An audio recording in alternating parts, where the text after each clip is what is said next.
So before I get started, I just have to point out how similar to the movie Avatar this story, Call Me Joe, is. But Avatar came out in 2009, and this story was first published in 1957. Poul Anderson died in 2001, by the way, so he was not alive to see his idea, I'll just be kind and say, so closely paralleled. In Avatar, the main character is a man in a wheelchair who travels to another planet. Me and Norma here to drive these remotely controlled bodies called avatars, and they're grown from human DNA mixed with the DNA of the natives. And uses a device to take over control of a genetically engineered body based on local life, but combined with a blank human brain that he controls. Eventually, he decides he loves this planet and decides to stay there, living in that engineered powerful body. In Call Me Joe, the main character is a man in a wheelchair who travels to another planet and uses a device to take over control of a genetically engineered body based on local life, but combined with a blank human brain that he controls. Eventually, he decides he loves this planet and decides to stay there, living in that engineered powerful body. Let me read you a description from Call Me Joe about what these not avatars look like. If you could imagine such a thing as a feline centaur with a thick prehensile tail, the torso was long-armed, immensely muscular. The hairless head was round, wide-nosed, with big, deep-set eyes and heavy jaws, but it was really quite a human face. The overall color was bluish-gray. In Avatar, the alien life has 2 legs and 4 arms. And honestly, so should the Na'vi if they were following biological laws, like all related life has similar structures. For example, all mammals on Earth have 4 limbs. In Avatar, all the mammal analogs have 4 arms, except the Na'vi. In Call Me Joe, the local life has 4 legs and 2 arms, and so Joe does as well. In Avatar, the Na'vi have powerful blue bodies with tiger stripe markings, sharp teeth, and cat-like features. In Call Me Joe, Joe has slate blue skin and tiger-like attributes, including sharp teeth and cat-like features. In Avatar, the main character at first fights with the local life, and then learns to live alongside it, in harmony with it. In Call Me Joe, Joe first fights with the local wildlife, and then learns to live alongside it by benefiting from it. In Avatar, they mention that the Avatar bodies dream while not being occupied by a controller. In Call Me Joe, it is mentioned that Joe's operator thinks Joe may dream while he is not occupied by a controller. In Avatar, the main character rebels against the government that brought him there, in a way betraying his own kind to live on this alien planet. In Call Me Joe, Joe defects from the government that brought him there, thereby in a way betraying his own kind to live on this alien planet. Now obviously, Avatar also resembles many other stories with its typical good guy versus bad guy fight. And, as many have already mentioned, it is very similar to Ferngully. Well, Call Me Joe is just a short story without a lot of room for love stories and such, but the similarities are undeniable. Okay, now let's get into the story. Getting any man-made craft to the surface of Jupiter was long thought to be impossible. If there even was a surface, maybe it was liquid or superfluid all the way to the core. But finally, after decades of testing and innovation, the surface of Jupiter has been photographed. And much more shockingly, life has been discovered on Jupiter. Prolific life, covering the entire surface of the planet just as, if not more, thickly than it does on Earth. This life uses liquid methane as Earth life uses water. Their bodies are filled with it. Retrieving any of this life would be near impossible with the massive gravity of Jupiter and the almost instantly corrosive effects of Jupiter's atmosphere. But spores were able to be skimmed from the upper atmosphere at huge expense.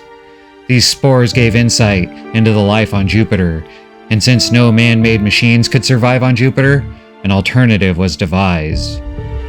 This was not the first time man had run into such an issue. Living vessels that could live on the surface of planets like Venus were already in use. Small, simple organisms with simple brains, just large enough for the espers to control with psionic devices. Special devices that would allow two minds to connect directly. When used on another human, it would allow you to feel their emotions and basic thoughts, but not much more. But when the esper connected to a blank mind, specially genetically engineered for such, they were able to take it over completely and use it as if it were part of their own body. But this mission was different. Whereas on planets like Venus, you could have a manned base that builds and sends whatever it wants out the airlock, here no base was possible. So the idea was to drop specially made body substitutes for the espers. Bodies that could survive in Jupiter's harsh atmosphere and do everything a human body could, and more. They needed these bodies to build their own society from scratch, only utilizing local resources. Built with tools they had to construct themselves.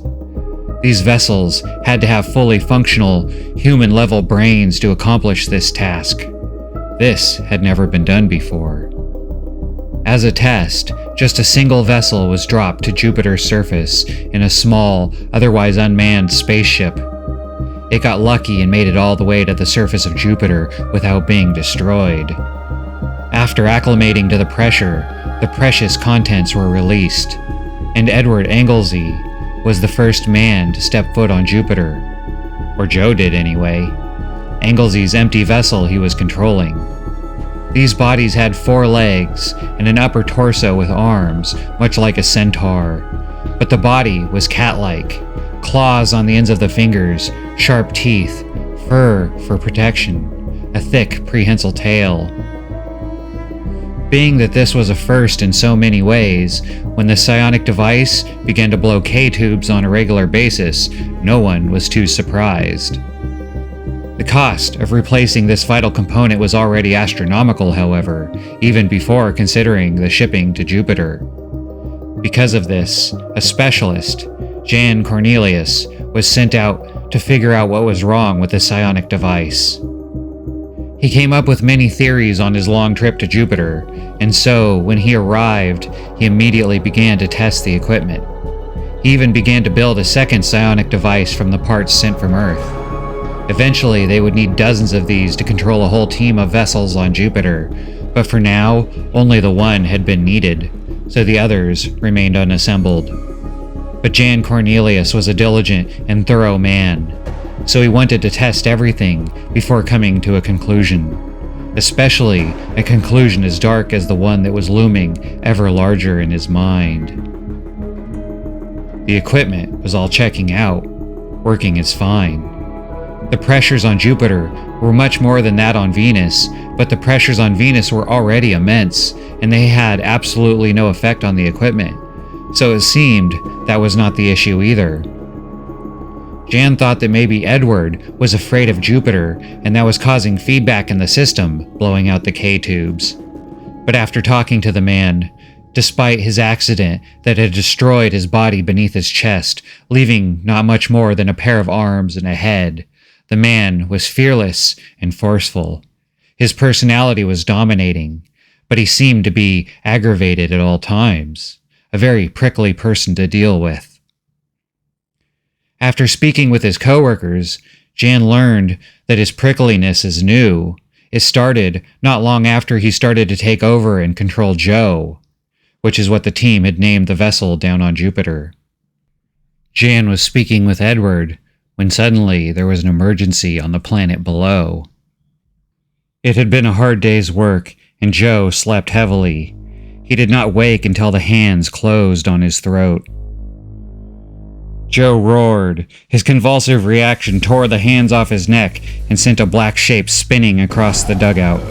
It struck the wall thunderously, and the lamp fell to the floor and went out. Joe stood in darkness, breathing hard, aware in a vague fashion that the wind had died from a shriek to a low snarling while he slept.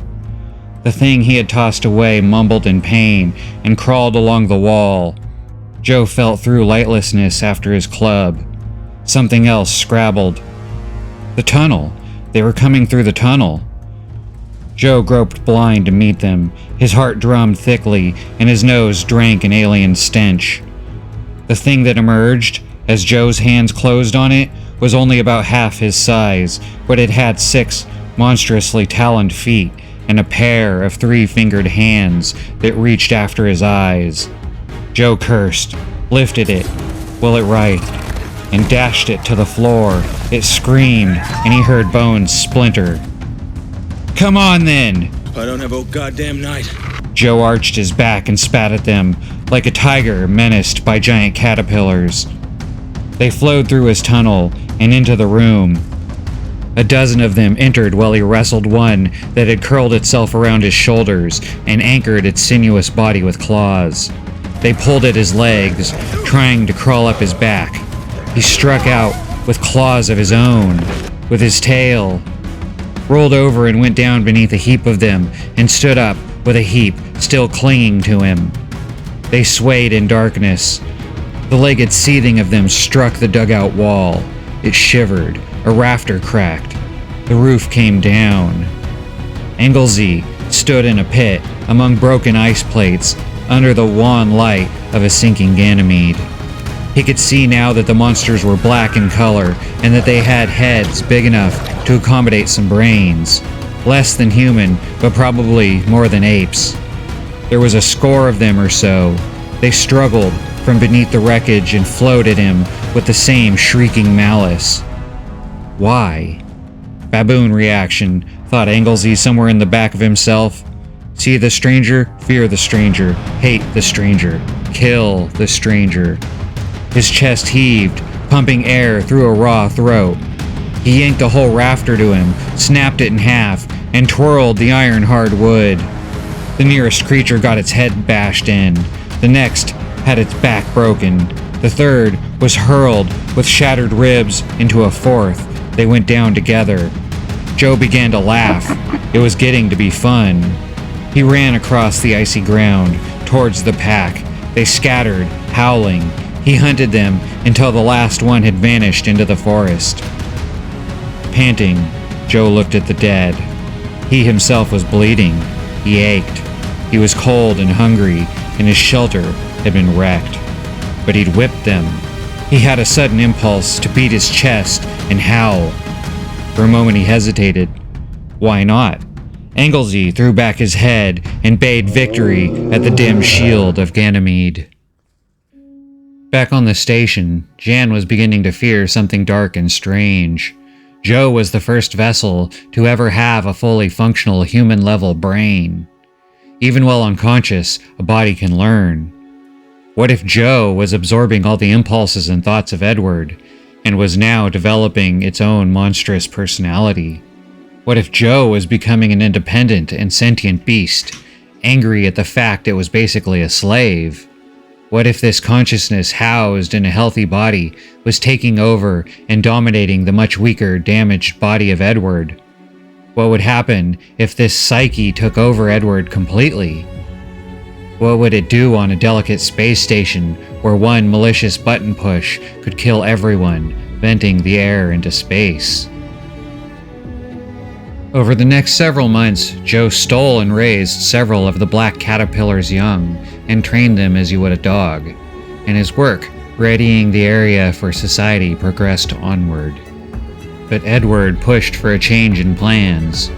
Originally, the plan was to start the society with several espers controlling more puppets, and then later, they would just raise the vessels as you would a newborn, letting them learn their own personalities while maintaining control of the society. But Edward said this was unnecessary. He could train the vessels himself, and his arguments were persuasive. He was making headway. Joe lay down on the ground, sighing. Fangs flashed in the mouth of the black beast, which humped over to lick his face. His belly growled with hunger, but he was too tired to fix a meal. Once he had the dogs trained, another pseudo would be so much more rewarding to educate. He could almost see it, in the wary darkening of his brain, down there in the valley below the hill. Fire and thunder as the ships came to rest, and the steel egg would crack open. The steel arms already crumbling, puny work of worms, lift out the shape within and lay it on the earth. She would stir, shrieking in her first lungful of air, looking about with blank, mindless eyes.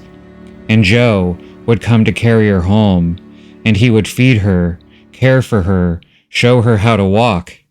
It wouldn't take long. An adult body would learn those things very fast. In a few weeks, she would even be talking, be an individual, a soul.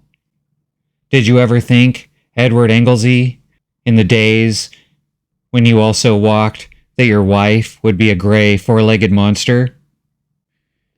Jan Cornelius had checked every angle. He could only see one left, and he had to know. He finished assembling the second psionic device, but kept it secret. He waited until Joe and Edward's attention was focused on more vessels, finally being dropped to the surface of Jupiter.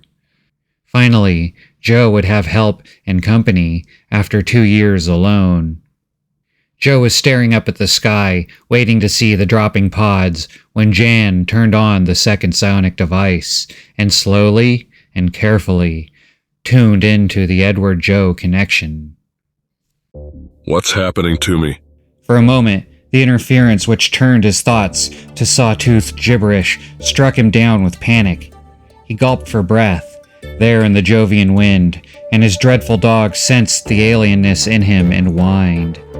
Then recognition, remembrance, and a blaze of anger so great that it left no room for fear. Joe filled his lungs and shouted it aloud. The hillside boomed with echoes. Get out of my mind!